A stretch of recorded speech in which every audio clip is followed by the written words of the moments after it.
Hi everyone. So finally, as the CAT result is out, so I thought that we should do a session on facts and figures about CAT 2022 results, right?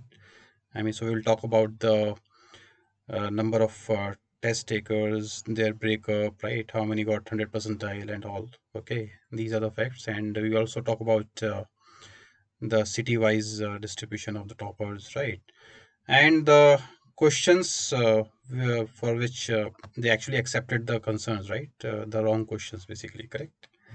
All right, चलिए start करते हैं. This is my brief introduction.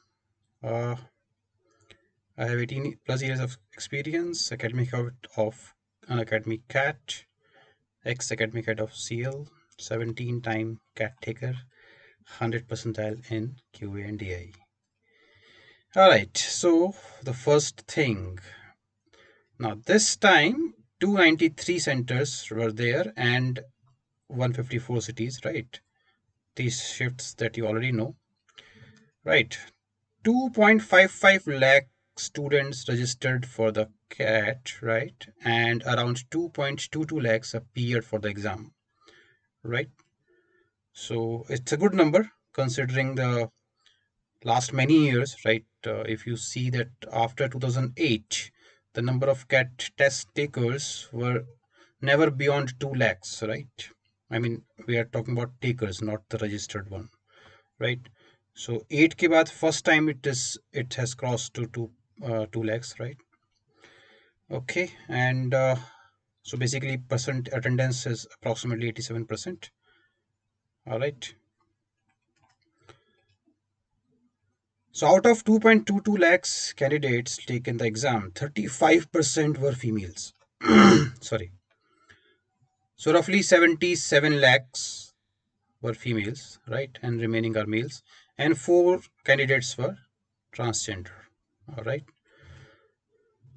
90 non-IM institutes will take the CAT score apart from the 20 IMs, right? This year. Now, percentile score. So this time 11 people, 11 students got 100 percentiles, right? All are males. And this is the distribution according to state, right? 2 from Delhi, 1 from Gujarat, and so on and so forth. So 1100 percentiles, 99.99 if we talk about it is 22. Out of them, 21 were males and 1 is a female. Okay, and city-wise distribution you can again see. And 99.98 is again 22, 3 females and 19 males.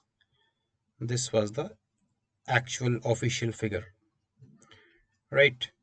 Now, if you talk about discipline versus percentile, right? So the people who got 100 percentile, 11 out of 11, 10 were engineers, 1 were non-engineer, right? Similarly, 99.99, 16 and 6, and 99.98, 15 and 7. So 100 percentile all are males, in 99.9 and 1 female, and 3 female for 99.98. We talk about this. Right. Now, one thing to be noticed here is that you can see the percentage of non-engineer also, right? So, many times the student thought that always engineers has a benefit of QA and DI, right? And so, their percentile is generally better, right? So, but you can look at the actual figures, right? So, non-engineers also are scoring 100 percentile, 99.99 percentile, 99.98 percentile, and this is something we are talking about only these 3 percentile, right? So, out of 33 students, right, 14 were non-engineers. All right, not 33, sorry, 22, 22, and 11, 55, right? Out of 55, 14 were non-engineers. Okay.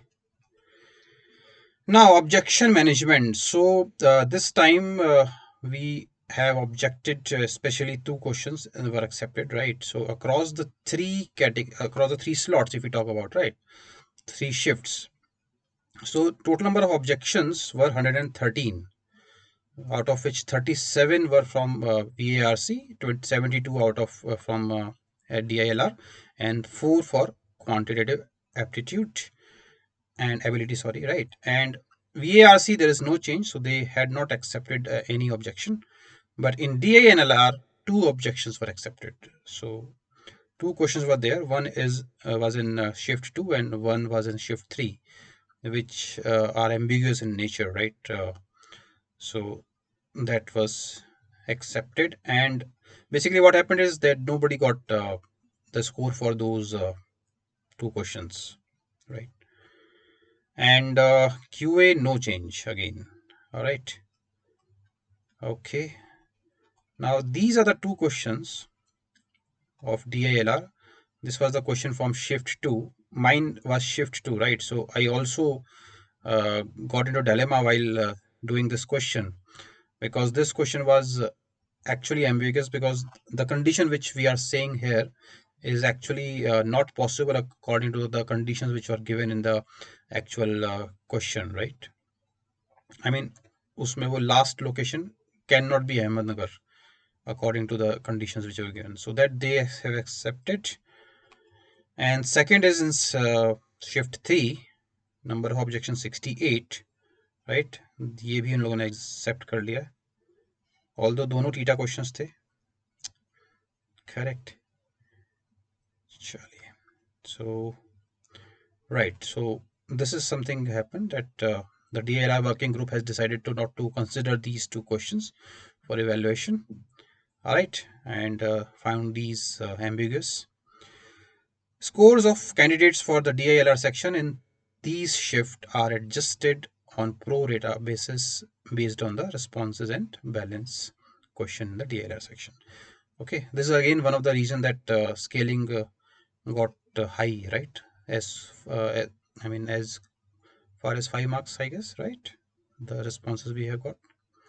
All right, so this was about CAT 2022. All the best.